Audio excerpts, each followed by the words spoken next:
Bismillahirrahmanirrahim. Assalamualaikum warahmatullahi wabarakatuh. Saudara-saudara mahasiswa, kita bertemu kembali dengan mata kuliah Manajemen Sumber Daya Insani atau MSDI. Ini perkuliahan untuk mahasiswa semester 3 dengan prodi Ekonomi Syariah. Saudara, untuk pertemuan kali ini kita akan masuk pada bab 8 dari 10 bab pembahasan kita, itu dengan judul Nilai Dasar Sumber Daya Insani.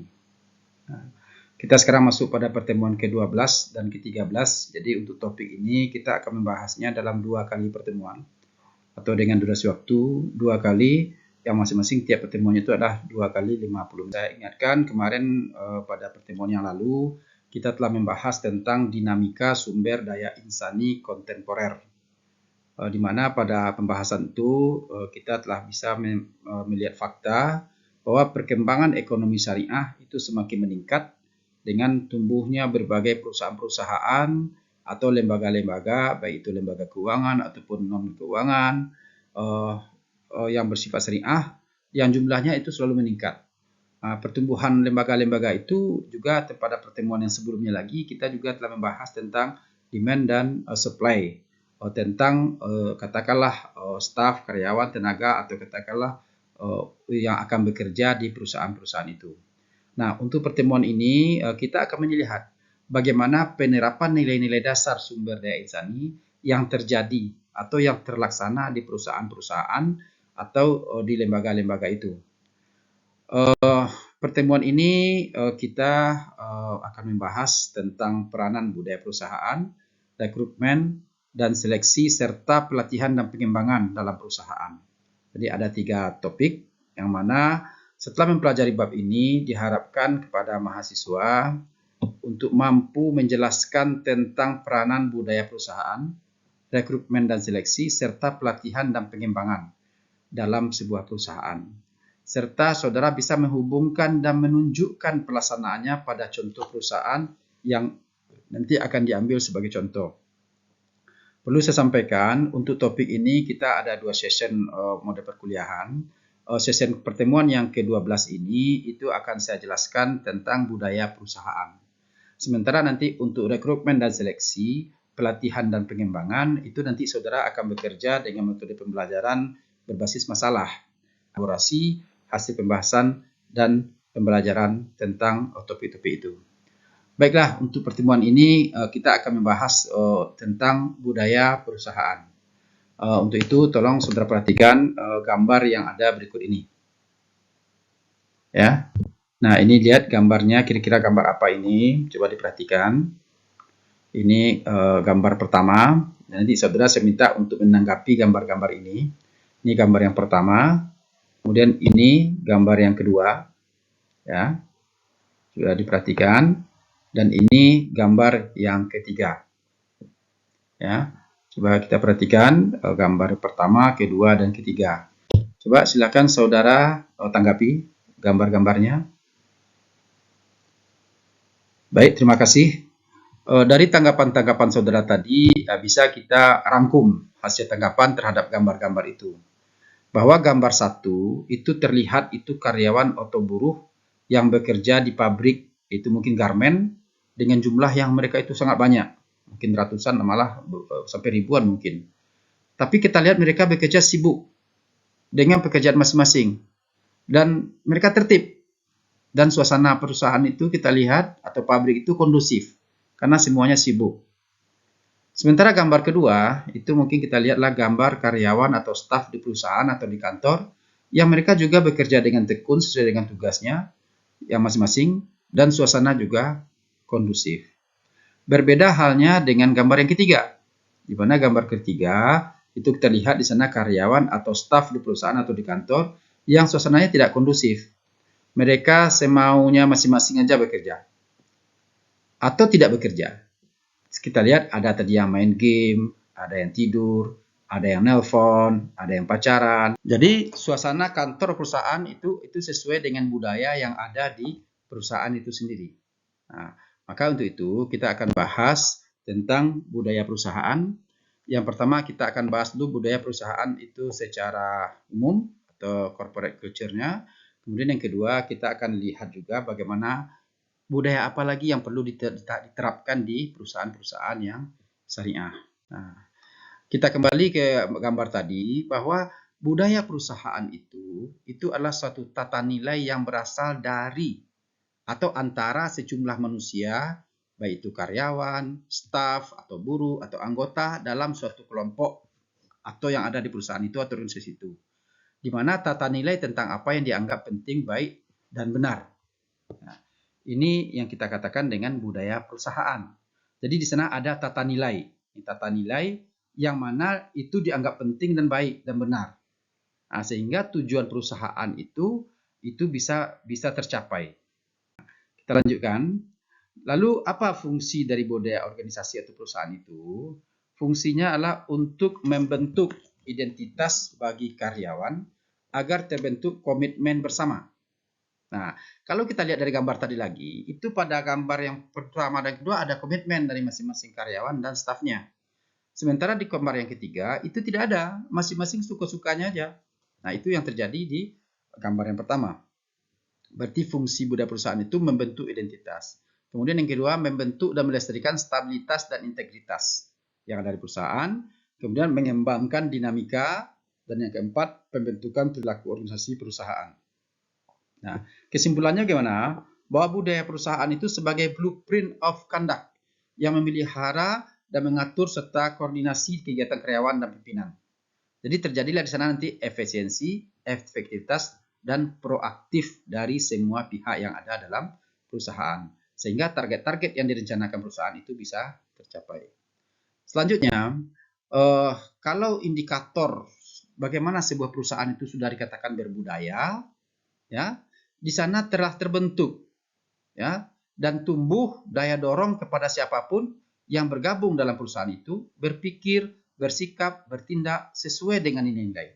Jadi artinya apa? Semua komponen yang ada di perusahaan atau insan-insan atau manusia-manusia yang ada di sana itu telah berpikir, bersikap, dan bertindak sesuai dengan nilai-nilai yang berlaku dalam perusahaan itu. Nah, sehingga mampu mendorong perusahaan itu untuk menghilangkan perilaku-perilaku yang menyimpang. Nah, jadi tidak ada lagi mungkin minimal lah perilaku-perilaku yang menyimpang dari tatanan nilai yang ada di situ. Nah, lalu kalau kita lihat, kita bandingkan, kalau kita lihat tadi gambar 1 dan gambar 2 ini berada di, katakanlah kalau istilahnya tidak buruk ya, tapi budaya yang lemah. Ya. Kemudian kalau di gambar 1 dan 2 itu budaya yang kuat, di gambar 3 itu budaya yang lemah. Nah, kalau kita lihat, kalau budaya di sebuah perusahaan itu lemah, maka akan terjadi pemborosan sumber daya manusia atau sumber daya yang ada di perusahaan itu. Orangnya ya telah dibiayai, telah digaji, telah apa, tapi tidak efektif dan efisien sebagaimana yang hak dan kewajiban yang telah diberikan kepada mereka.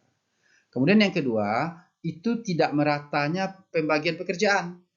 Kalau ibaratnya kalau budayanya lemah, yang rajin-rajin, yang malas-malas, malah orang malas lebih berkuasa kadang-kadang dari yang rajin. Nah, itu terjadi kalau budaya di perusahaan itu lemah.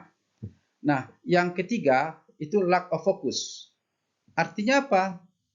Ya, mereka kehilangan fokus. Jadi bekerja itu tidak konsentrasi. Ya, tidak konsentrasi. Kemudian yang keempat apa? Labor turnover tinggi. Yang dimaksud ini kalau bahasa sekarang istilahnya tingkat resign dari karyawan-karyawan atau staf itu tinggi. Nah, artinya tingkat yang mengundurkan diri, yang tidak melanjutkan bekerja di perusahaan itu akan tinggi. Biasanya itu yang keluar itu yang bekerjanya bagus. Ini susahnya. Jadi orang-orang yang berprestasi, orang-orang yang disiplin, orang-orang yang punya kemampuan tinggi, kalau budaya perusahaan itu lemah, dia tidak betah kerja di situ.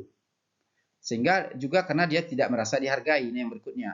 Good worker tidak merasa dihargai. Jadi pekerja-pekerja baik. Jadi orang malas lah yang berkuasa suasana itu. Itu kalau budaya perusahaan itu lemah. Kemudian yang berikutnya apa? Itu orang di sana itu terbelenggu oleh rutinitas simptom saja. Jadi mereka yang dibicarakan masalah kecil-kecil aja.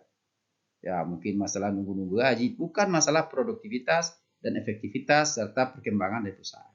Nah, dan satu lagi, di sana tentu para karyawan atau staf itu tidak berkembang, tidak ada peningkatan. Nah, itu akan berbeda halnya dengan budaya perusahaan yang kuat, di mana perusahaan itu mampu mensinergikan segenap potensi perusahaan menjadi kekuatan yang hebat untuk mengembangkan perusahaan dan kemudian memenangkan persaingan secara berkelanjutan atau sustainable.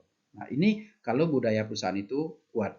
Maka dari itu kita lihat, nah, lalu bagaimana caranya kita untuk menjadikan budaya yang lemah itu menjadi budaya yang kuat.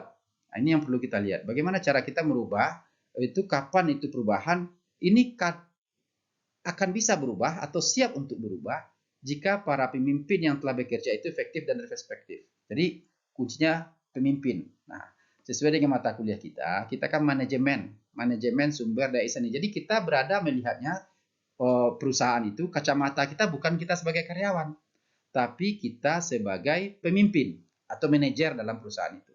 Maka untuk itu mulai adakan bekerja efektif dan respektif terhadap perkembangan teknologi. Itu yang pertama syaratnya. Kemudian yang kedua, jika seluruh individu atau anggota atau staf di perusahaan itu atau di organisasi itu termotivasi dan berubah dan siap untuk berubah. Nah, jadi siap untuk berubah. Nah, kemudian berikutnya apalagi jika bentuk organisasi tidak hierarkis dan seluruh anggotanya terbiasa untuk ya inilah suatu waktu kesempatan untuk berubah.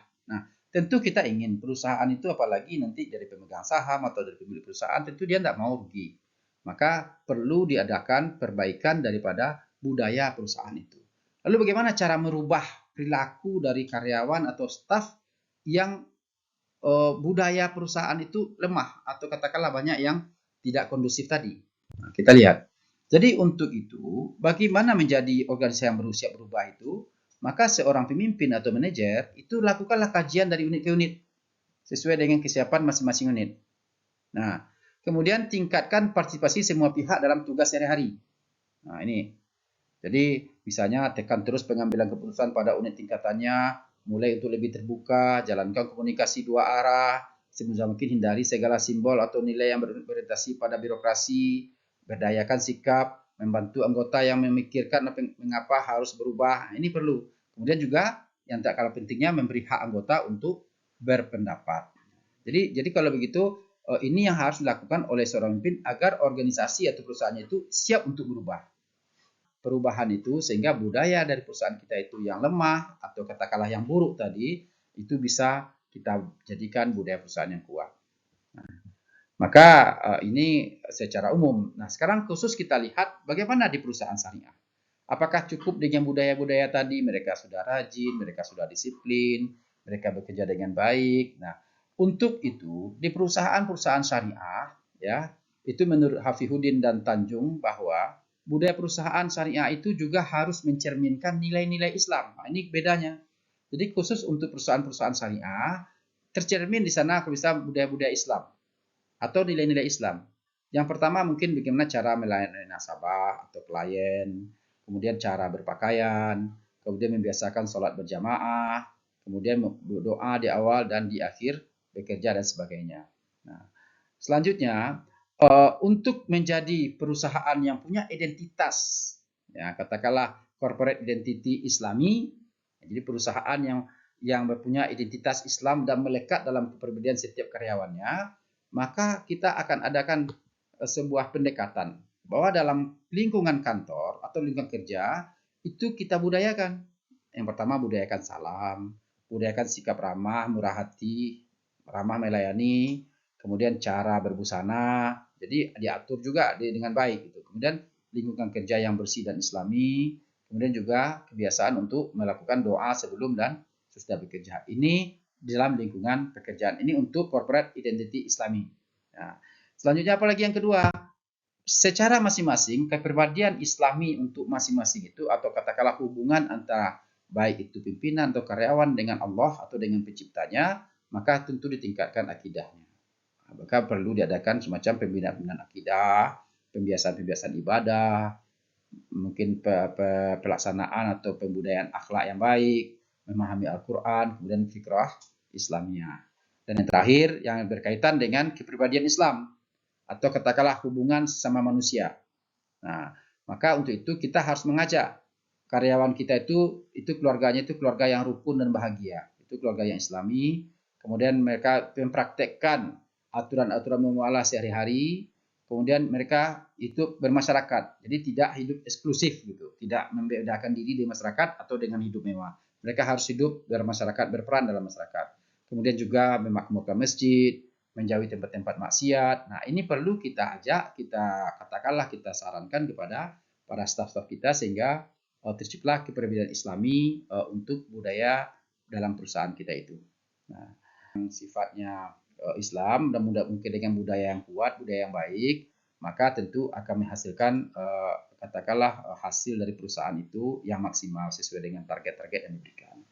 Maka dari penjelasan tadi ini bisa kita simpulkan bahwa nilai dasar sumber daya insani dalam budaya perusahaan itu bisa kita ilustrasikan seperti sebuah bangunan, ya, bahwa untuk pondasi bangunan itu perlu ada religious spirituality atau tauhidnya. Nah, keimanan yang benar dan kokoh yang menjamin pertolongan Allah kepada manusia. Kemudian juga apa? Budaya perusahaan atau syariah corporate culture-nya, sehingga menampakkan akhlak yang baik. Nah, jadi itu pondasi ini. Jadi budaya perusahaan itu adalah sebuah pondasi. Nah, kalau kita melihat budaya yang baik itu tentu ibaratnya karyawan-karyawannya berlaku dengan baik. Tentu kalau kita lihat lagi di mana awalnya, nah tentu lihat dari karyawannya. Kemudian sebagai dinding dari bangunan itu adalah fungsi-fungsi manajemen yang dioperasionalkan dalam perusahaan itu. Jadi ini dindingnya. Ya, jadi kalau ada pondasi, ada dindingnya, itu meliputi rekrutmen seleksi karyawan, pelatihan pengembangan, pendidikan pekerjaan, kompensasi, benefit, hubungan industri atau hubungan antar karyawan dan perusahaan. Kita kembali membahas tentang budaya perusahaan ini. Nah, ini tak kalah pentingnya dalam rangka membuat perusahaan itu bisa berkembang lebih maju sehingga karyawannya betah bekerja di situ. Nah, untuk penyebab dari budaya itu tidak terlepas dari rekrutmen dan seleksi yang dilakukan. Jadi kalau kita menerima karyawan yang punya katakanlah rekrutmen dan seleksinya yang baik, seleksinya yang betul-betul sesuai dengan kemampuan yang diinginkan, nah ini pasti akan membuat budaya perusahaan itu akan bisa berjalan dengan baik. Atau juga perlu dilakukan pelatihan dan pengembangan dalam perusahaan itu. Maka untuk pertemuan yang akan datang, ini saya memberi tugas untuk pertemuan yang ke-13 kepada saudara. Untuk yang pertama nanti ya kita akan melakukan tugas PBL untuk pembahasan. Yang dibahas itu rekrutmen dan seleksi, pelatihan dan pengembangan. Bagaimana langkah-langkahnya? Ini saudara akan dibagi menjadi 4 kelompok. Jadi nanti di mana 2 kelompok menyelidiki tentang masalah rekrutmen dan seleksi dan 2 kelompok lagi tentang pelatihan dan pengembangan. Diselidiki mana? Ya dari perusahaan-perusahaan yang ada di sekitar tempat tinggal saudara atau di sekitar kampus kita. Nanti saudara lihat bagaimana proses rekrutmen, bagaimana proses seleksi, kemudian bagaimana pelaksanaan pelatihan dan pengembangan. Jadi 2 kelompok itu membahas rekrutmen seleksi, 2 kelompok membahas tentang pelatihan dan pengembangan. Nah, jadi setelah itu untuk berikutnya saudara melakukan penyelidikan dan pengumpulan data tentang masalah itu. Selalu mereka saudara bekerja berdiskusi kelompok untuk nanti akan disajikan hasil dari diskusi itu dari yang saudara selidiki itu. Nah, dari hasil analisis dan evaluasi maka nanti akan muncul pemecahan masalah yang disajikan. Tentu terjadi nanti diskusi pembahasan dan penampilan tiap-tiap kelompok. Nah, terakhir nanti kita elaborasi hasil pembahasan materi pembelajaran tentang rekrutmen dan seleksi, pelatihan dan pengembangan. Nah, kalau kita tinjau lagi, kalau kita perhatikan tadi, karena kita sadari di perusahaan itu kan terdiri dari beberapa katakanlah sumber manusianya dari mana-mana saja. Mungkin mereka berbeda ras, berbeda suku, berbeda agama. Nah, kalau perbedaan-perbedaan itu tidak didukung oleh budaya perusahaan yang kuat, itu bisa menjadi pertentangan. Nah, jadi akibatnya apa? Integrasi kita untuk katakanlah bagaimana berbeda-beda tetap satu itu dan mentaati ketaatan kesepakatan bersama dan taat kepada aturan yang telah berlaku itu. Nah, ini tergantung juga dengan budaya perusahaan. Sehingga kalau dalam istilahnya moderasi beragama kalau di perusahaan itu akan terbukti, akan tercermin di sana kalau budaya perusahaan itu kuat.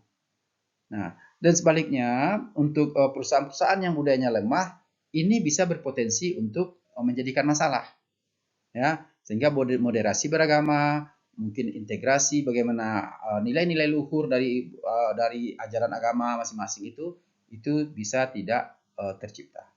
Nah, Jadi untuk itu pada pertemuan ini saya kira demikian, dan perlu saya ingatkan untuk penilaian kita. Jadi saudara nanti setelah menyelesaikan materi ini tentu kita akan ada ujian ya, bentuk soalnya esai. Kemudian juga nanti saudara akan diamati dalam penampilan diskusi dan penilaian terhadap makalah yang sudah saudara buat.